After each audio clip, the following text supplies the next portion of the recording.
kwanaki wani sun je sun dawo daga waje, wai sun je China sun dawo daga asibiti, na je gidan shi sai naga kip irin naga irin ya sa ƙasa suna takawa suna zuwa suna dawo. Na ce menene kaza kaza, sai ce wallahi a can ai da na fara na ji daɗi kaza kaza kaza. Sai na yi dariya ce to a tarihi dama mun karanta imamuna Malik baya ma sa takalmi a Madina, shi haka yake takawa. Bayan haka kuma sai ga hadisin Anas bin Malik.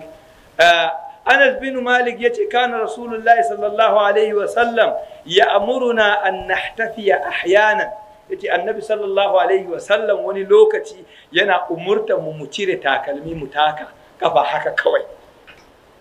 To yanzu bature ya ce maka kai in kaga mutum yana tafiya ba takalmi da Allah sarki, in kana da imani har ka bashi takalmi baka san lafiya bane yake karawa. So ba yadda za ka yi, wallahi yadda ka ga wuta irin lantarki ba ta yiwuwa sai an binne ta ƙasa, kai ma haka ne.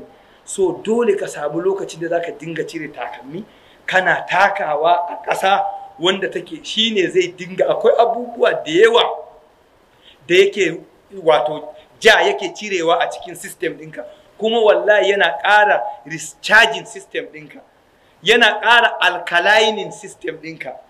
Menene alkaline? Alkaline akwai acidity akwai alkaline, ko a cikin digestive system ɗinka ma. Shi cuta yana rayuwa ne a cikin acidity, to a alkaline kuma pathogens ba sa iya rayuwa. To kaga kana dole yadda Allah maɗaukakin sarki ya ce ummatan wasatan, ka taɓa acidity ka taɓa alkaline, sai dole sai kana switching. Yadda na ce muku tafiyan nan haka ba, tuka keke haka, to haka ake son rayuwar mutum. Idan ka tabbata akan acidity, to cututtuka za su fi zama a cikin system ɗinka.